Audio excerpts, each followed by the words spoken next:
is always so beautiful. It's gorgeous. So, how long have you been here in this area? Well, this is where I was born, you know. Yeah. This is really where, this is my home. Yes. Of course, I've been like traveling and I've been studying. So when I was a teenager, I said that once I get out of here, I'm never coming back. And then I went to study in the south. You know, I studied actually business. Oh wow. And when I was doing that, at some point actually pretty soon, as soon as the first year, second year party I sort of started winding down, I got into this. I realized that I'm doing something like I saw my life as this long sort of dark tube at the end of which there's a tombstone, and then there's all these things I don't want to do. Oh yes. Because I saw like, okay, I have to go into business and I have to do all of these like things that weren't speaking to me, put it that way. Yeah. But then at some point, then I started traveling. I went to Iceland on exchange. So that was already very different. That kind of made my brain flush out some of the stuff that was in there. And then I was living in London for a while. And then one summer I ended up in the Netherlands. Oh yeah. And that's when the old-fashioned happened. I was there sort of crashing at a friend's place. And then he said that, yeah, he has his friend. And we're going to go with him to a Dutch sauna center. I'm like, okay, cool. Now he's my husband. We have two children. And we live here. So after, beautiful. So sort of this, when we had met, I told him already that, if we stay together and if we ever have children, then we're going to move back to Lapland. And he said, yeah. And when we had a child, then we moved back to Lapland. You can take a girl out of Lapland, but you can't, take Lapland out of a girl. So that's how we ended up back here. Yes. And now he has been completely Lappified. He he drives snow scooter and he makes fires and it's beautiful. That's kind of my background, how I went away from here and then came back here as well. Yes. Well, you have to listen to your soul, where your soul tells you to go and your passion in life, because I think so many people, they just do what they think they're supposed to do and follow the other person and they don't listen to their heart, Yeah, and of course here, when you live here, the space is not only on the outside, you get the space within you as well. Yeah. And when you live in big cities, of course, it's exciting when you're young, Yes. And when you're sort of like, okay, what's out there, But then at some point you realize that space that you had is being clogged up. And then when you come home, we come to my parents and then the space is there again. Yeah. I'm like, okay, it's a no-brainer. Yeah. Come where the space is. So. Reconnect. Yeah. Let's start walking. Okay.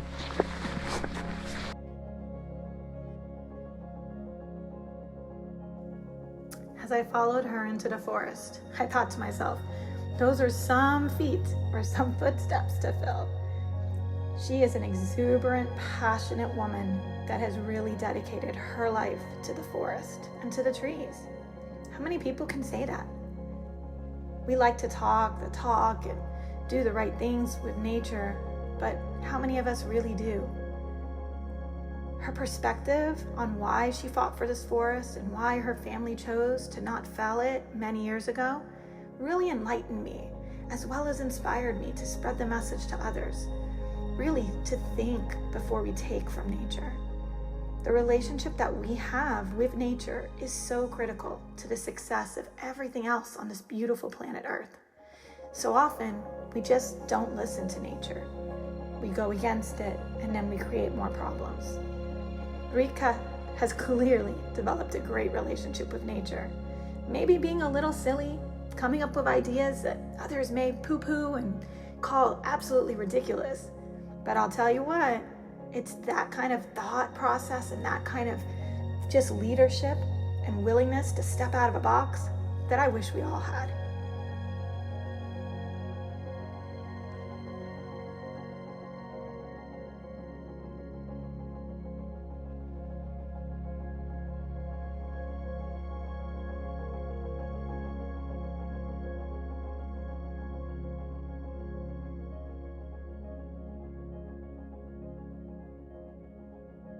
looks like I'm walking into a fairy tale. My goodness.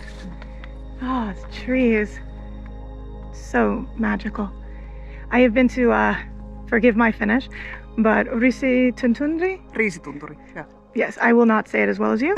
But that place, I fell in love with Finland upon my first visit when I walked through that forest, and I said, and I started just researching everything, and that's when I found you. And I said, how could anybody cut the trees, you know? It's just absolutely beautiful. But even though yours are smaller, you know, the beauty is just astounding. It's so, like, they just sparkle. You can just see. They're like happy trees. Yeah. You know? Beautiful. Beautiful trees.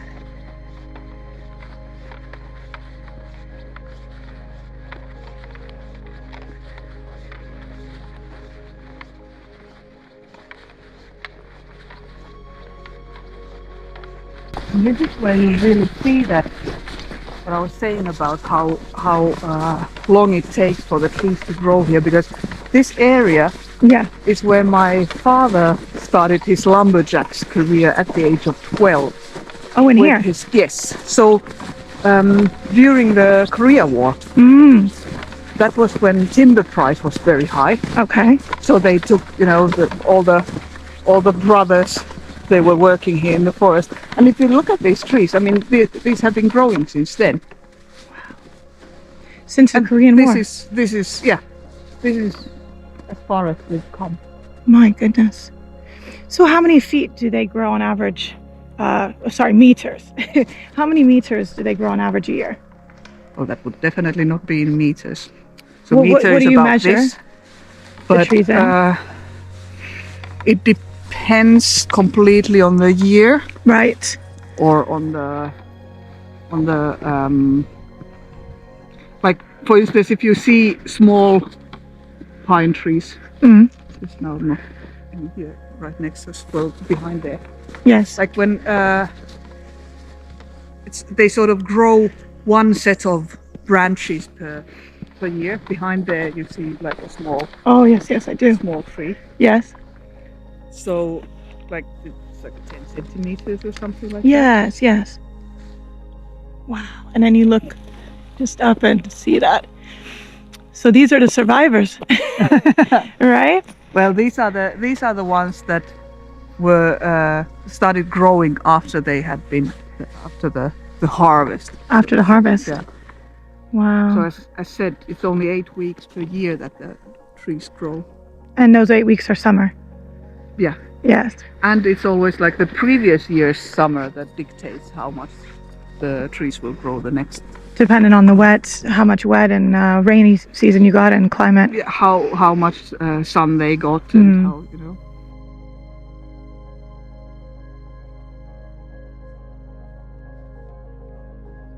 This stuff you see everywhere. This is called lichen. Yes. And that is a sign that the air here is absolutely pure. It cannot survive anywhere.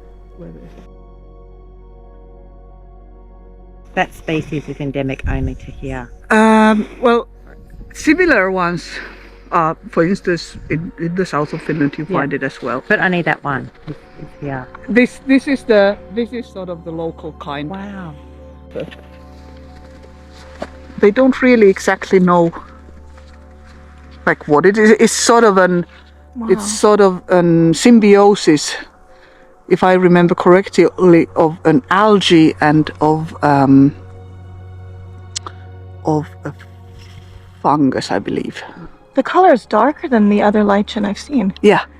Yeah. Is that because of the cleanliness of the air, or because it's a little bit different the species? Yeah. And this is obviously grows aerially, whereas the other one grows terrestrially. Then there's the different kinds of mosses and of course, things. So this is the. And will that be food for like the reindeers or? Reindeer eat this, yeah. Yes. Yeah. And then you can make like mustaches out of it. I love it. So fun. And then you make all kinds. As kids, we would make all kinds of, like at school, you know, the arts projects. We would use a lot of all kinds of things from the nature. Wow. But yeah, you can feel the air is so clean. Yeah. Yeah. Beautiful. But it's not only the cleanliness of the air, it's also the phytoncides that you breathe in. We were just talking about that last night. She was mentioning to me because she's also into botany and well, horticulturalist and an arborist in training. Yeah. Oh, that's cool. Yeah, it's lovely. And we were speaking about the phytoncides and the fact that just how miraculous they are. Yeah. And if you think that, just by walking in the forest, you're just breathing it in and you're taking down the cortisol level of your blood. Absolutely. It's so so like cool. medicine on the planet like it. Nothing. Yeah, exactly. Yeah. I read a study where they had found that women with gynecological cancers heal faster because of contact with, or in contact with phytoncides. Oh, so wow. basically going into the forest. Yeah, I could imagine. Yeah. That primal connection again, isn't it? Yeah. Wow. And of course, the white cell count goes up and all of that stuff. Yeah. Yeah, I mean, it's scientifically proven. Yeah.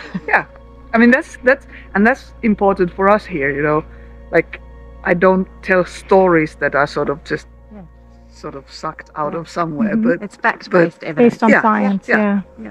Because you don't need to lie or you don't need to make up stories when there's such amazing research that has been made.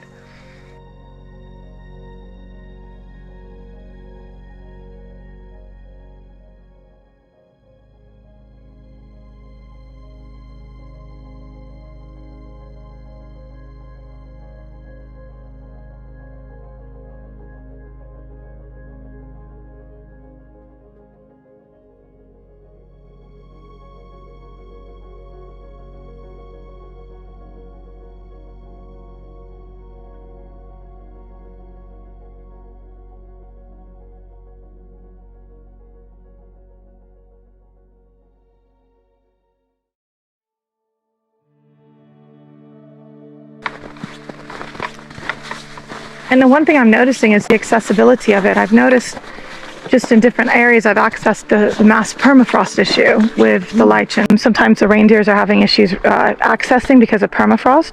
Well, on the ground, the mosses that they eat from the ground, that's definitely like this year when it has been thawing so much. Yes. We've had such wet weather. Yes. That then the water sinks to the right next to the ground, and then it freezes again. So then you basically have like this layer of ice between the snow and the plants on the ground. And that's definitely a problem, for instance, for the reindeer or any small animals. They can't get through that layer necessarily. Reindeer, they have hooves, but so that makes it difficult for animals to survive. And this is not normal. I don't remember there ever in my youth, for instance, I don't ever remember this kind of February that we just had. So when it was so long on plus. Wow. So the warmest one of that you've had. Remember. I'm sure that there's, perhaps might very well be that there's been warmer ones, but I do not remember that. And this sort of going up and down, like thawing and freezing, this is not normal for us. Right. Not at all. And how will that affect the trees for the next year? Well, that of course makes them much more sort of fragile in that sense that, I mean, of course they are used to heavy frost, for instance. They are used to it thawing every now and then as well. But then sort of like the inner clock of the trees can get mixed up when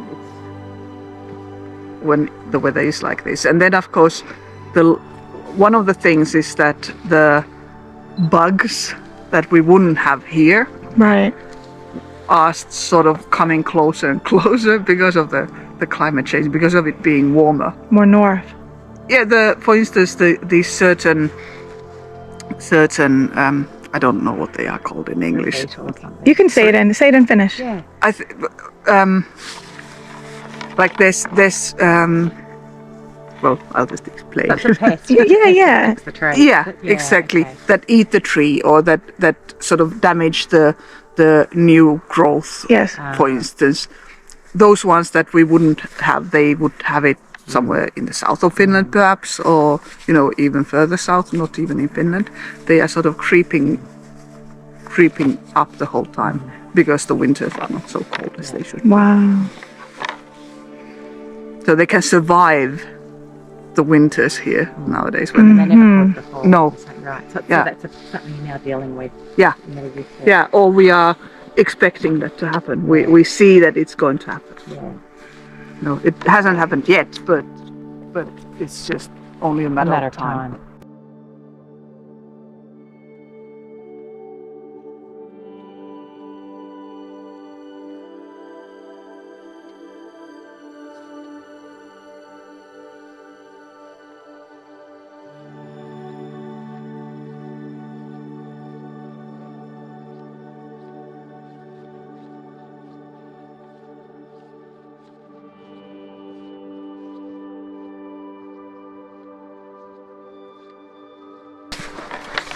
You know what that is? Which? This. A big pile of snow to jump inside. I wouldn't do that if I were you. It looks like there would have been ground cover that's covered in snow, but am I wrong? This is an anthill. An anthill. So if you would dig in there, you would find like they are sort of my caved at the goodness. bottom of the In here. Yeah. It's always been my joke when I have like a friend or family here, the first person to find a bug will get $10 and nobody can find them because I didn't see many pests here. Yeah. Right? Well, in the winter time, of course, it's No, very I'm difficult. always here in the Arctic winter. So this is where they're all hanging out. Yeah. And that's so. I mean, I love them. They are like the janitors of the forest, Yes. and they have this such peculiar like. They are complete societies. Yes. And I find that's so amazing. Yeah. And that we have no clue. For instance, I read about the because of course in the COVID years there was all the social distancing, Right. but apparently that's what ants do as well. So if one ant has gotten infected by something outside the nest, not only it starts distancing itself from others, and not only do others start distancing themselves from the ant, but inside the nest they start distancing from each other as well. Wow. So they sort of Just as we were advised. yeah. Yeah. And I've got I mean, it's not like they have television. I've got no idea how they know that. They're doing better without the television. Absolutely. Trust me. That's amazing. But this is really It's similar, so fascinating. similar in design almost to like a termite mound would be, Now, I know we're not going to uncover it, but would it be a hard kind of a hill or? It is made of pine needles. Okay. So it's sort of reddish color because it's Wow. like You can kind of see a little dried red out there. pine needles. Yeah. Yeah. And then underneath, of course, there's all the The tunnels. all the tunnels, and then it has slowly turned into earth. Yes. What's the word again? They have sort of composted. Yeah, slowly. soil. So yeah. then on top you see all the pine needles, and they are very fast at building a nest. Yeah. Sometimes we have had to actually take out a nest from where we live. Yeah. They start building somewhere like right next to the house, and they build under the ground It's a as well. little close. Yes, yeah. Yeah. A little close for comfort.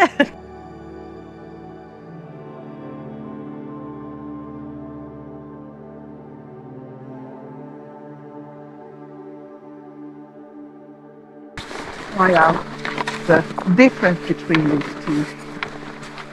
You know which trees these are?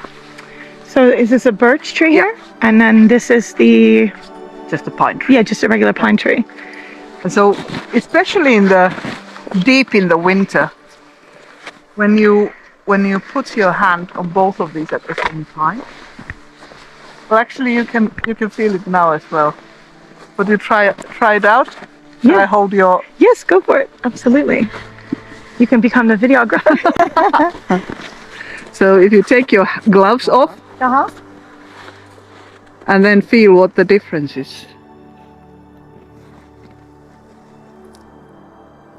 Oh.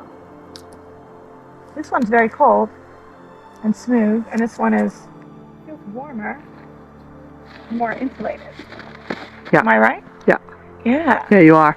And not only that, because there's of course the part of the temperature difference comes from the bark being so different. The insulation. But they also have a very, very different way of surviving the winter.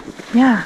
So what birch tree does is it pulls all the life back into the roots, all the liquids. You know, it drops its leaves in the autumn and pulls all the liquid back to the roots. What the pine tree does then again is because what would happen, you know, in the birch tree if it gets to like -40, then the cells would break in that when the liquid in the cells expands and then contracts again in the different temperatures. That would break the cells, so it sort of drains itself, you know, for the winter. Pine tree, it changes the sugar content of the liquid in its cells, so it's kind of like natural antifreeze.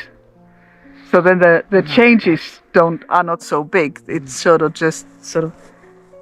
the change is much smaller. That's how it can survive as an evergreen. Antifreeze. Wow, that's an interesting way of saying it. Wow. There's just an intelligence there that is beyond. Yeah, it's incredible. Nature just knows. Mm-hmm. Wow. Beautiful. And it's also is a little bit more hardy if it has damage to it as well, right? To the bark. Yeah. Tougher. But which one is used for wood burning? Isn't it the birch mostly? Because it burns quicker? Birch has much higher heat value, so you get much more energy out of a cube of birch than you would from yeah. So when it comes to planting a forest, would that be a decision that people would make to plant more birch over the pine? Well, you decide sort of what do you need.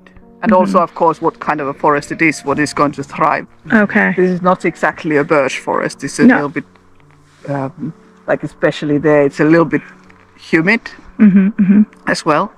So, and anyways, birch here, it grows a little bit wonky because of because of the weight of the snow. Okay. So this year we haven't had that. Normally you get, like you see those small ones there, they are bending down. Yes. But on normal years, for instance, that would bend down from the weight of the snow. So when it's the coldest part of the winter and there's no sun, that must be very difficult for the trees. Well, they are kind of just sleeping, you know. I think it's much more difficult for us people. They go dormant at that point completely? Yeah, I mean, they still have this sort of day rhythm. I mean, this is just something that I know from having read it. I cannot see it from the trees myself, but they do. I mean, they do notice the daylight, for instance. Yeah.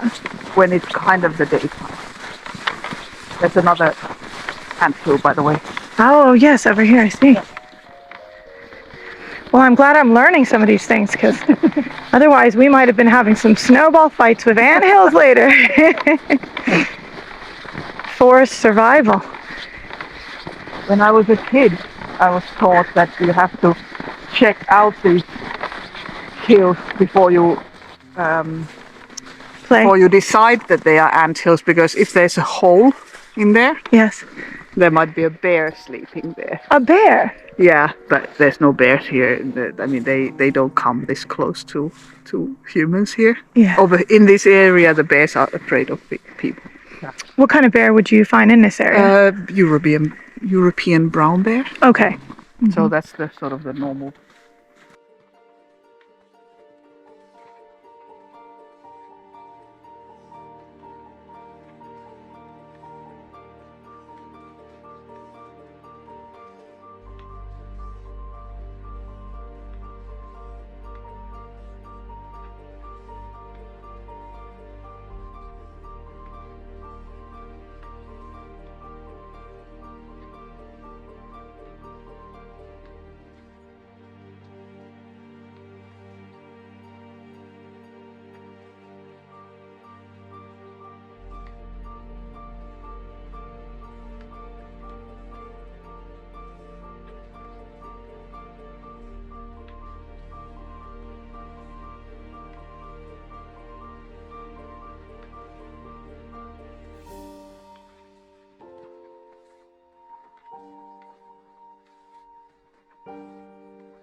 What I really love about birch is it's going to start soon. It's a period when the birch bark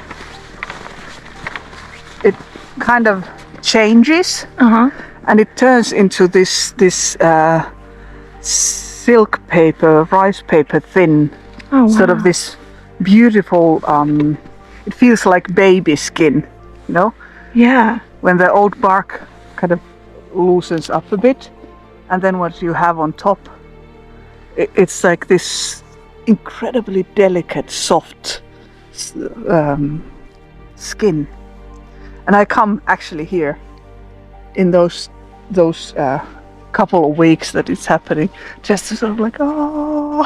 It looks like it would be so fragile it wouldn't survive these harsh conditions. It does, doesn't it? Yeah. But still it manages.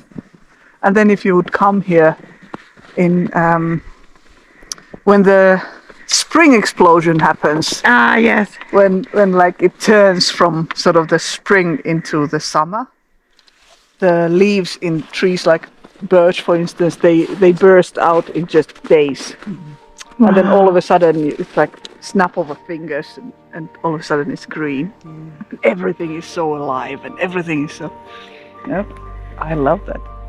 That's when you're reconfirming you did the right thing as a family, right? I mean, yeah. Gosh, it's just, I don't know, it's beyond words really, just walking in here and seeing this, you know? It's inspirational. It really is, you know? Hopefully for others to see something like this. Well, it's about slowing down and noticing. That's kind of what we are trying to do with what we, you know, with Halipuu anyways. Yeah. Nudge people a bit, like, come on, that you have it right next to you as well. Like exactly. Before you cut that tree down, think about what that tree can do that we already have. And go to, you know, notice it. Yeah. Yes. And its value while it's still like exactly. this. Yeah. So much more than anything it could ever be. Yeah. Living in the present. Yeah, and that's of course the, you know, again, researched stuff, all the mindfulness practices and all of that. So much. You know, but it's here in the forest. All you need to go out and experience it. Yeah, nature's our best teacher. Yeah.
think, I'm not 100% sure, but I think that this is what we call a lumikko.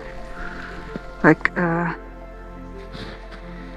The footprints? it's, yeah, the footprints of a How do you say it again? lumikko. Lumikko. I think so. Yeah, I think these are lumikkos. And what would that be? It's like a white, smallish sort of weasel Ah. kind. Really beautiful.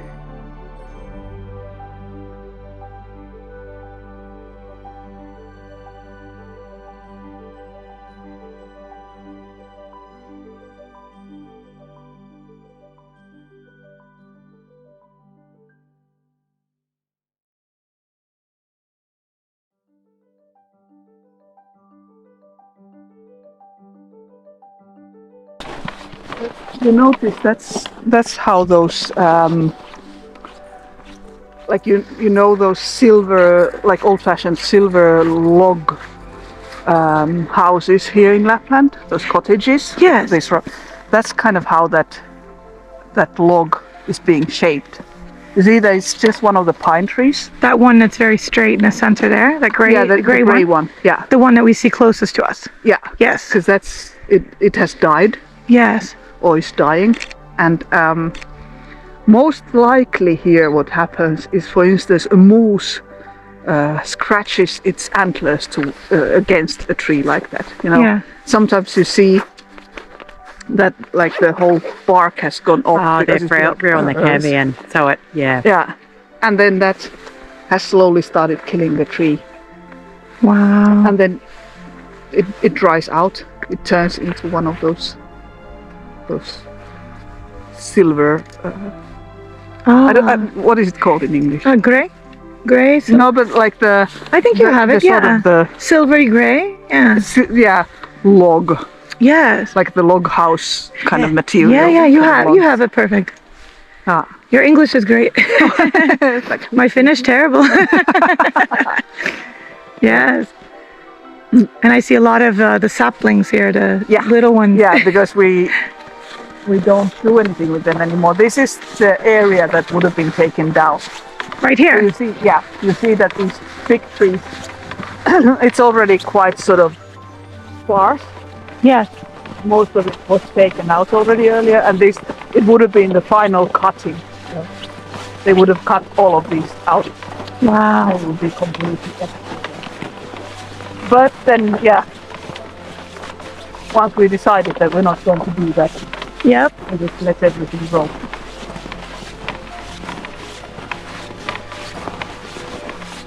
It's a juniper. Juniper. Yeah. They're so resilient. Yeah, they are. I have a hard time. Different. I have a hard time growing them in the tropics. Look at that. Beautiful. Wow. So you can't really have a bad day at Halipuu Forest. It's just a secret to a happy marriage. Yes. Have a forest in Lapland.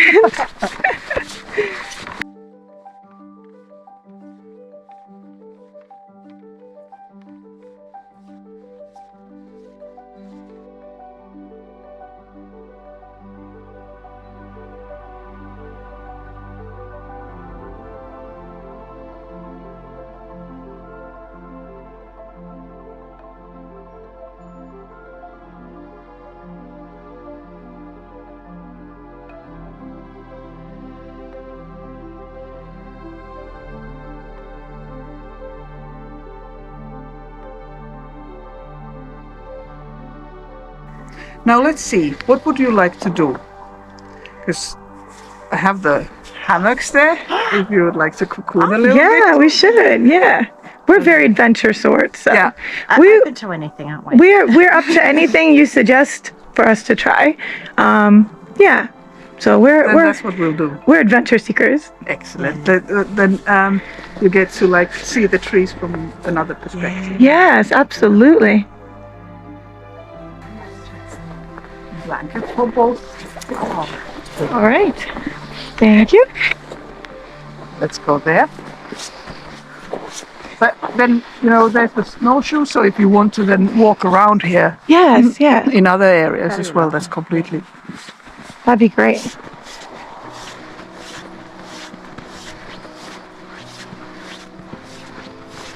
This is where we have the tree hugging world championships. Now tell me about that, because I was researching because I don't like to come places without knowing my facts. Is it coming this year? Yes. This summer, right? Yeah. So tell me a little bit about the tree hugging championships. I want to hear more. Well, started in 2020. Actually, I had the idea pretty much from the beginning, but I thought that everybody's inside, and this is so depressing. Like people are like stuck in their apartments without any connection to the nature. So like, okay, this year we're going to organize the first tree hugging world championships, and so we did. So there's 3 sports. There is the speed hugging. People start between these 2 trees here, and then this is sort of the hugging area. You have 1 minute of time, and in that minute, as many trees as you can, but minimum 5 seconds per tree. So you can't just go like tick, tick, tick, tick. That's not a hug. No, it has to be a proper hug. Then we have the dedication. So you have to we have 3 judges for the dedication. So you have to really show your love for the trees. It has to show from your hug. And then we have the freestyle. Oh, tell me about that. It's so funny.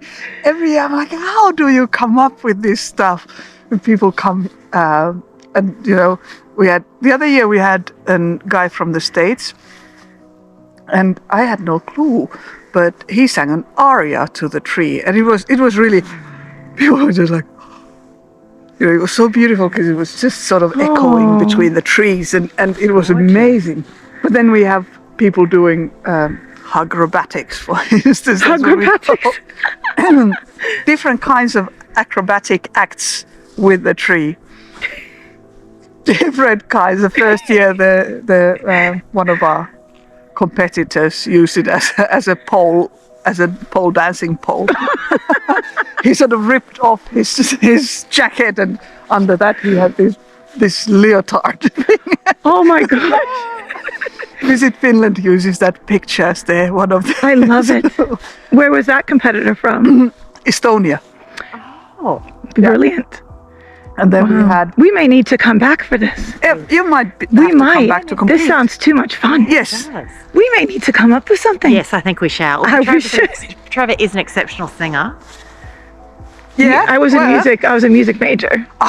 Yes. Yeah. But I didn't bring an aria for today. Unfortunately, well, then you have to ill-prepared. practice and do it in the summer. I will. So I believe it's 23rd of August this year. Oh.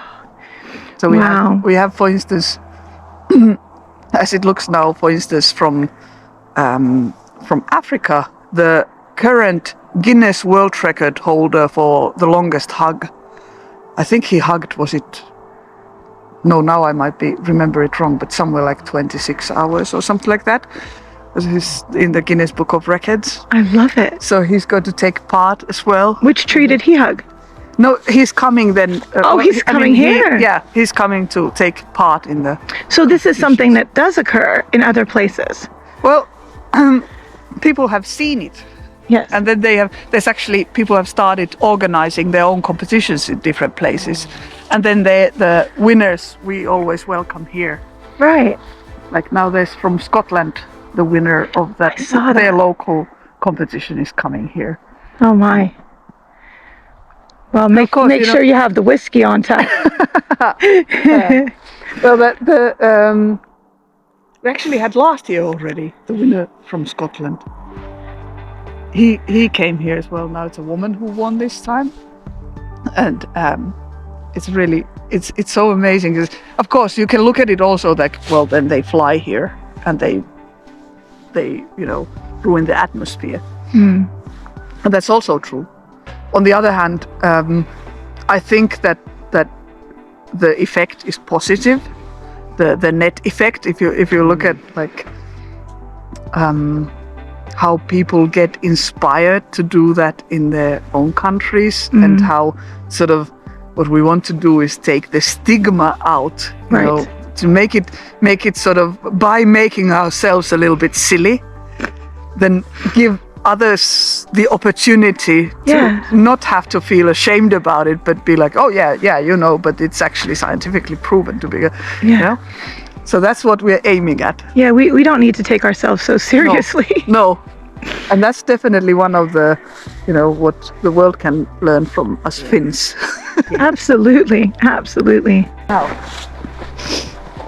pick your hammock. All right.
Of course, there's not so many things that grow here.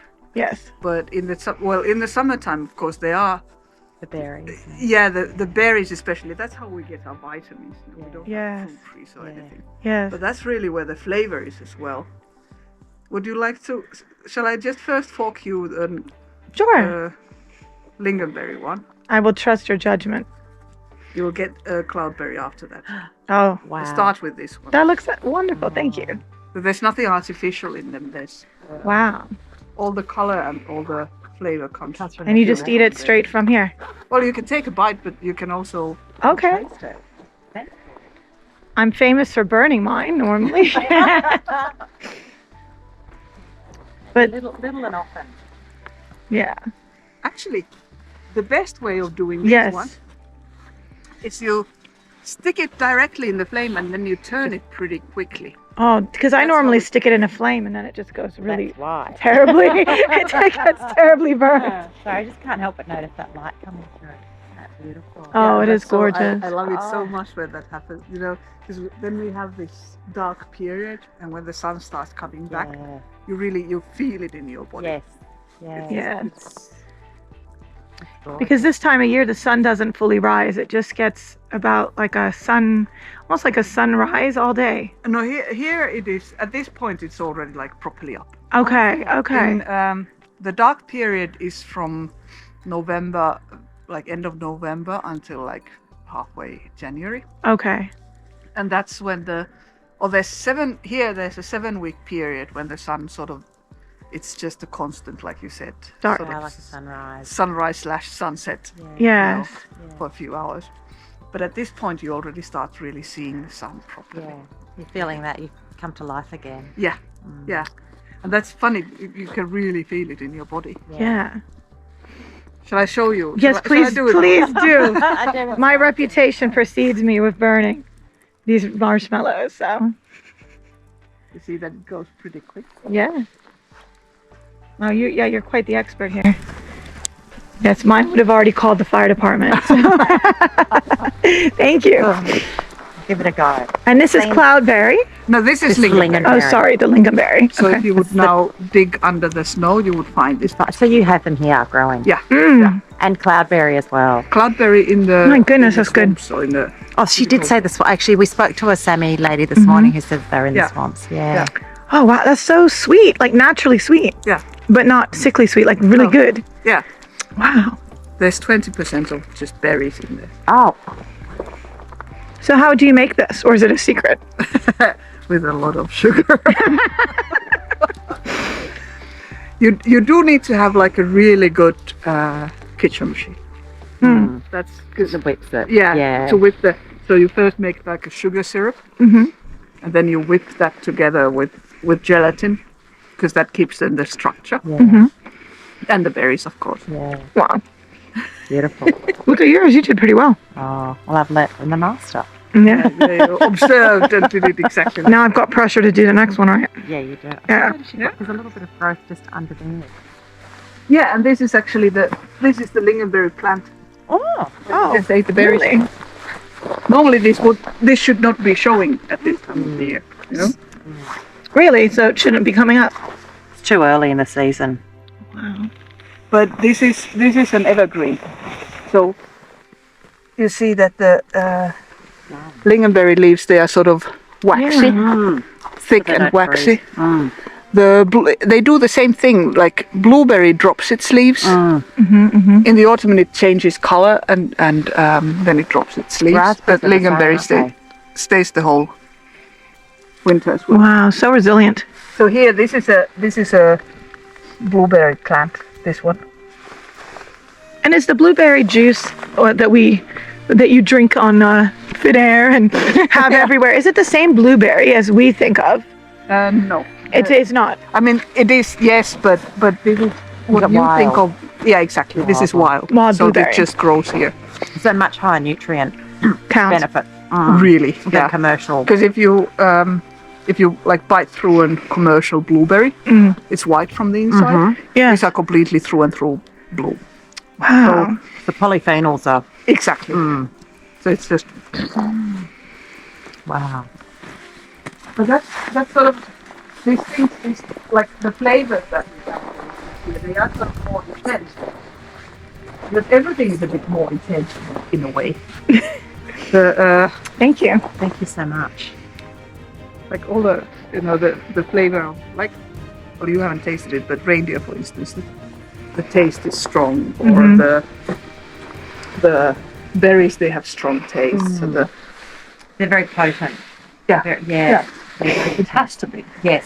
So she's saying because you need that nutrient for those times of the year to see you through the other times. Yeah, I've exactly. never thought of it like that. Wow. And this is blackcurrant. Yeah. Ooh. We have it growing on our yard as well, but this one is actually from the top. That's so good. If it's too strong, I'll put more water. If it's too weak, I'll put more juice. No, in it's it. lovely. It's perfect. Perfect. Wow. Shall I fish you another marshmallow? Yeah, I think we'll suffer through. Yeah. Not suffer through, you know. Hard life. So what do you anticipate for the future of this forest? I don't think that far ahead. I'm only, like, my idea is that we are able to keep it standing. We don't have to cut it down. And hopefully, well, actually we want to sort of move more from, my husband makes his coffee magic in the center of Levi. Coffee magic. Yes. Oh. So we are kind of moving that more to the forest, because it's for us much nicer in the middle of the trees. Oh, I can imagine. and that's one we kind of. Well, I'm looking forward to having the forest as a playground.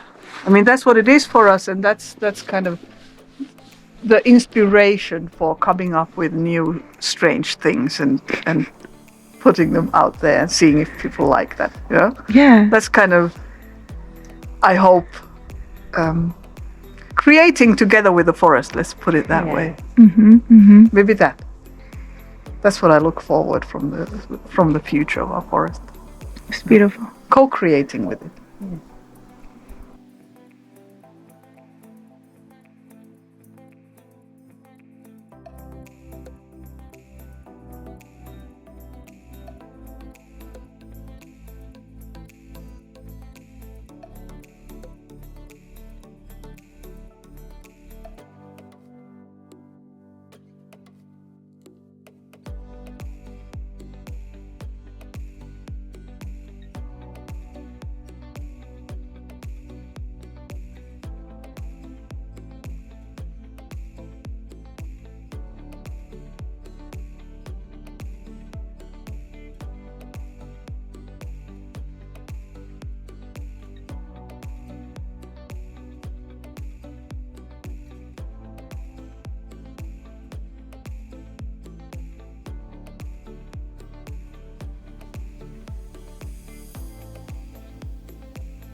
Can you give us a little bit of information about how we can stay involved, or if people following our channel can get involved? How can we help here at your forest?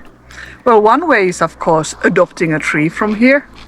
We have both pine trees and then we have birch trees as well that you can adopt. And that is, you're not only adopting the tree, but you're actually adopting a whole area of ground around it. And that helps us do what we do. Then we don't have to cut down the trees. Right. But also, like, another way is just get the word out and take part in our world championships. Right. Because we do the yearly tree hugging world championships, and we also have an online competition in it. So people can, for instance, take part in the online competition, send their best tree hug to us, put it on Instagram with our hashtags, or they can even come and compete for their country. Oh wow. When are they? When are the championships That again? is in August. I think this year it's on the 23rd, if I remember correctly. And we're looking forward to like a exciting day again with people from around the world hugging trees here. Great. Small event, but a lot of fun. Yeah. And is there entrance fee for that? No, It's free. it's free. Wow. But you do have to apply. Okay. So Okay. then you Get have those to applications in.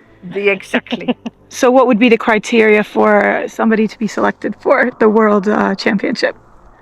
Well, it's every year we have different judges, so every year it's good. You never know beforehand. You just give your best shot and put your heart in it, and most likely you're going to do well. Okay. That's kind of the point there. And for somebody coming to the area of Levi, they could visit here? Yeah. And what are some things they could do if they wanted to visit you here?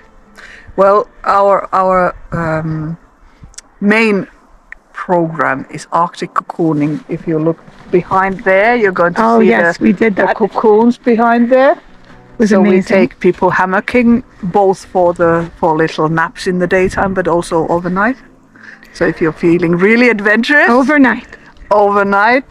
Wow. We're going to have you here, possibly watching the northern lights. Oh, You see wow. them beautiful here on the sky. that is amazing. So Amazing. that's what you can do here. And we also serve the best coffee in the Arctic, so you can like. And you mentioned your husband has a coffee Yes, shop? What is the name of his coffee shop? Well, shop might be an interesting word for it. He has a fire sled behind the snow scooter, which he drags around, and he makes coffees on the fire.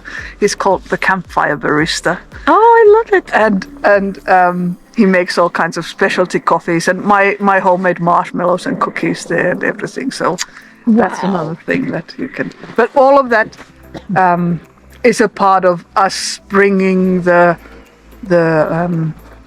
experience of the forest, whether that is in the form of tastes and smells, but touch and everything about the forest we want to bring to the people.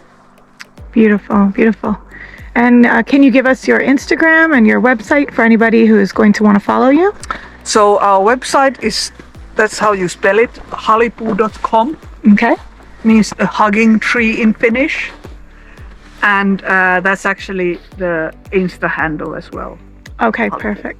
Yeah. And I'll be sure to tag it on my channel and make sure I put all of those links also in the description below. So beautiful. Yes, well, thank you so much for your time and for giving us lovely having you. Such a beautiful tour. And yes, I plan on definitely coming back and checking in with you when I return. Excellent.